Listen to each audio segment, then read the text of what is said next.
All right, guys, before I start on this particular section, okay, you're going to hear the word alleles a lot. And the word allele simply means a different version of a gene. For example, if we have genes for eye color, okay, some of us have brown eye color, blue eye color, hazel eye color, green eyes, okay, and all our colors of our eyes, okay, are due to genes, okay? But because all those genes are different versions of each other, we call them alleles, okay? So just think of an allele as just a fancy way of saying different versions of a gene for the same trait, okay? For example, a gene for eye color and a gene for hair color, those are not alleles, okay? Because they're not different versions of each other.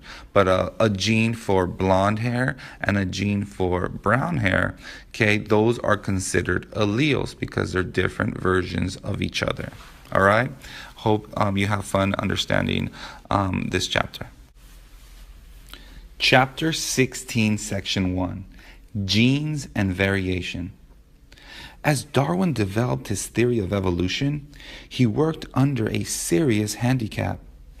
He didn't know how heredity worked. Although Mendel's work in inheritance in peas was published during Darwin's lifetime, its importance wasn't recognized for decades. This lack of knowledge left two big gaps in Darwin's thinking.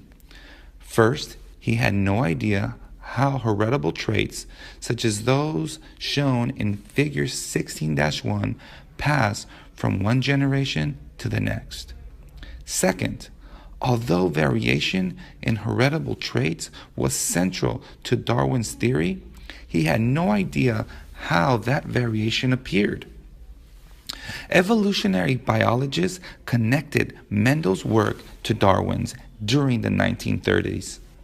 By then, biologists understood that genes control heritable traits. They soon realized that changes in genes produce heritable variations on which natural selection can operate. Genes became the focus of new hypotheses and experiments aimed at understanding evolutionary change. Another revolution in evolutionary thought began with Watson and Crick's studies of DNA. Their model of the DNA molecule helped evolutionary biologists because it demonstrated the molecular nature of mutation and genetic variation. Today, molecular techniques are used to test hypotheses about how heritable variation appears and how natural selection operates on that variation. As you will learn in this chapter, fitness, adaptation, species, and evolutionary change are now defined in genetic terms.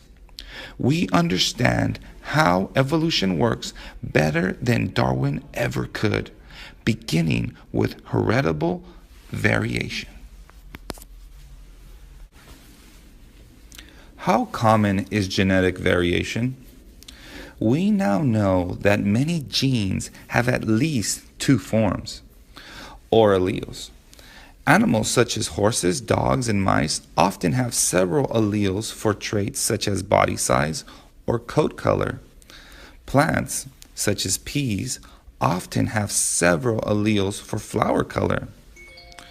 All organisms have additional genetic variation that is invisible because it involves small differences in biochemical processes. In addition, an individual organism is heterozygous for many genes. An insect may be heterozygous for as many as 15% of its genes. Individual fishes, reptiles, and mammals are typically heterozygous for between 4 and 8% of their genes.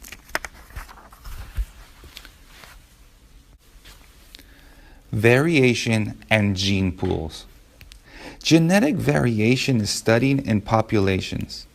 A population is a group of individuals of the same species that interbreed.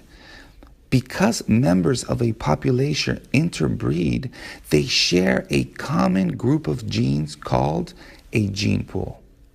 A gene pool consists of all the genes, including all the different alleles that are present in a population. The relative frequency of an allele is the number of times that allele occurs in a gene pool, compared with the number of times other alleles for the same gene occur. Relative frequency is often expressed as a percentage. For example, in the mouse population in figure 16-2, the relative frequency of the dominant B allele, black fur, is 40%, and the relative frequency of the recessive little b allele, brown fur, is 60%. The relative frequency of an allele has nothing to do with whether the allele is dominant or recessive. In this particular mouse population, the recessive allele occurs more frequently than the dominant allele. Gene pools are important to evolutionary theory because evolution involves changes in populations over time. In genetic terms, evolution is any change in the relative frequency of alleles in a population. For example, if the relative frequency of the B allele in the mouse population changed over time to 30%, the population is evolving. Sources of genetic variation. Biologists can now explain how variation is produced. The two main sources of genetic variation are mutations and the genetic shuffling that results from sexual reproduction. Mutations. A mutation is any change in a sequence of DNA. Mutations can occur because of mistakes in the replication of DNA or as a result of radiation or chemicals in the environment. Mutations do not always affect an organism's phenotype. For example, a DNA codon altered from GGA to GGU will still code for the same amino acid glycine. That mutation has no effect on phenotype. Many mutations do produce changes in phenotype. However, some can affect an organism's fitness or its ability to survive and reproduce in its environment. Other mutations may have no effect on fitness.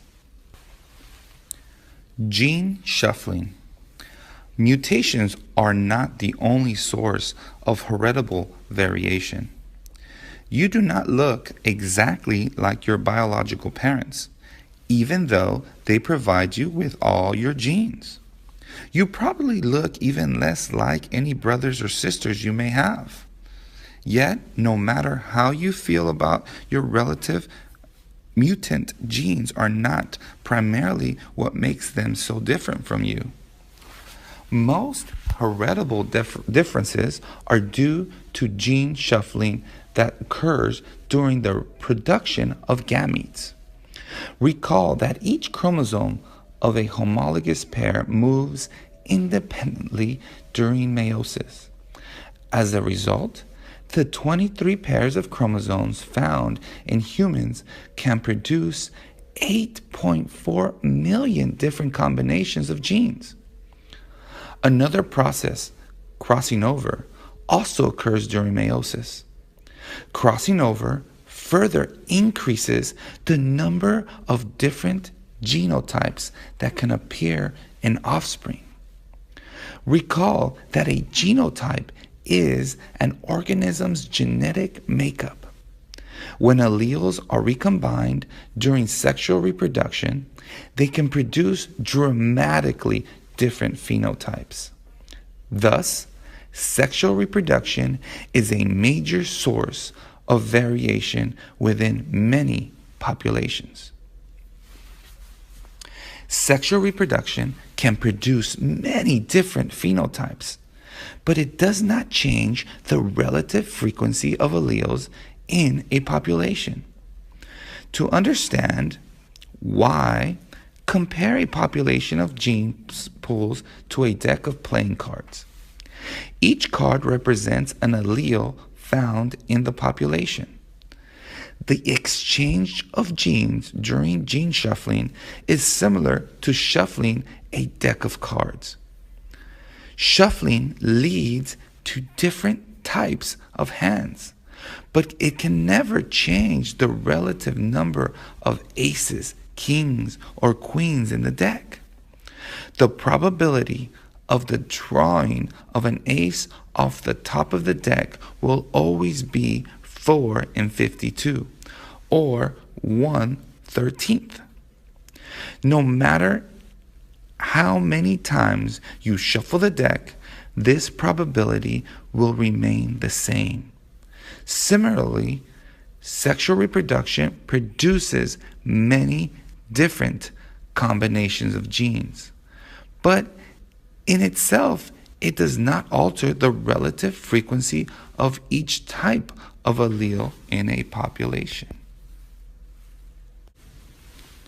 Single gene and polygenic traits. Heritable variation can be expressed in a variety of ways. The number of phenotypes produced for a given trait depends on how many genes control the trait. Among humans, a widow's peak, a downward dip in the center of the hairline, is a single gene trait. It is controlled by a single gene that has two alleles. The alleles for a widow's peak is dominant over the allele for a hairline with no peak. As a result, variation in this gene leads to only two distinct phenotypes, as shown in figure 16-3. As you can see, the frequency of phenotypes caused by the single gene is represented on the bar graph. This graph shows that the presence of a widow's peak may be less common in a population than the absence of a widow's peak, even though the allele for a widow's peak is the dominant form. In real populations, phenotypic ratios are determined by the frequency of alleles in the population, as well as by whether the alleles are in the dominant or recessive form. Allele frequencies may not match Mendelian ratios. Many traits are controlled by two or more genes and are therefore called polygenic traits. Each gene of a polygenic trait often has two or more alleles. As a result, one polygenic trait can have many possible genotypes and phenotypes. Height in human is one example of a polygenic trait. You can have sample phenotypic variations in this trait by measuring the height of all the students in your class. You can then calculate the average height of this group. Many students will be just a little taller or shorter than the average. Some of your classmates, however, will be very tall or very short. If you graph the number of individuals of each height, you may get a graph similar to the one in figure 16-4. The symmetrical bell-like shape of this curve is typical of polygenic traits. A bell-shaped curve is also called a normal distribution.